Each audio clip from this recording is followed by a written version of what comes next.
నమస్కారం ఫ్రెండ్స్, మన పల్లె జీవనం ఛానల్కు స్వాగతం.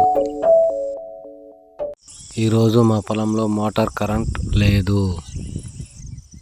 ముందుగానే మోటార్లోనే ఏదైనా సమస్య ఉందేమో అని అనుకున్నాం. కానీ మోటార్ దగ్గర చెక్ చేయడం కంటే అసలు కరెంట్ సరఫరా వస్తుందా లేదా అనేది తెలుసుకోవడానికి ట్రాన్స్ఫార్మర్ దగ్గరికి వచ్చాను. ఇదిగో ఫ్రెండ్స్, మా పొలానికి కరెంట్ వచ్చే ట్రాన్స్ఫార్మర్. మోటార్కు కరెంట్ రాలేదంటే వెంటనే మోటార్ పాడైపోయిందని అనుకోవాల్సిన అవసరం లేదు. ముందుగా విద్యుత్ సరఫరా ఉందా లేదా అని తెలుసుకోవాలి. అందుకే ట్రాన్స్ఫార్మర్ దగ్గరకు వచ్చాను.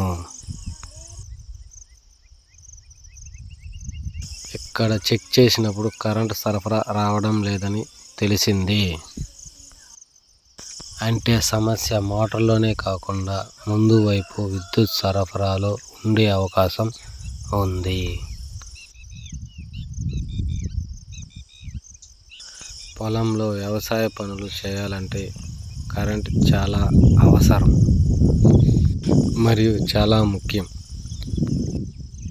మోటార్ ఆన్ కాకపోతే నీళ్లు పెట్టడం ఆగిపోతుంది. నీళ్లు పెట్టకపోతే పంట పనులు చాలా ఇబ్బందిగా మారుతాయి.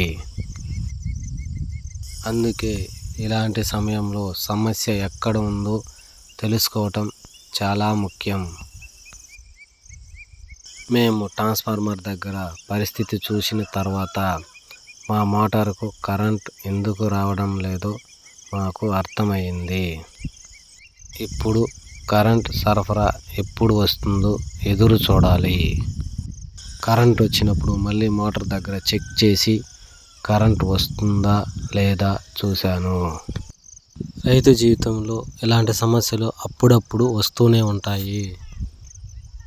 ఒక చిన్న కరెంటు సమస్య వల్ల పొలంలో చాలా పనులు ఆగిపోతాయి. అయినా సమస్య వచ్చినప్పుడు భయపడకుండా ముందుగా సమస్య ఏంటో తెలుసుకొని దానికి తగ్గట్టు పరిష్కారం చూసుకోవాలి. ఈరోజు మా మోటార్కు కరెంట్ రాకపోవడంతో ట్రాన్స్ఫార్మర్ దగ్గరికి వచ్చి చెక్ చేశాను. చెక్ చేసిన తర్వాత కరెంటు సరఫరా లేదని తెలిసింది. మళ్ళీ కరెంట్ వచ్చిన తర్వాత మోటార్ పరిస్థితి ఎలా ఉందో మీకు కూడా చూపించాను. ఈ వీడియో నచ్చితే లైక్ చేయండి. మన పల్లె జీవనం ఛానల్ని సబ్స్క్రైబ్ చేయండి. మళ్ళీ మరో పల్లె జీవన వీడియోలతో కలుద్దాం. అంతవరకు ధన్యవాదాలు ఫ్రెండ్స్.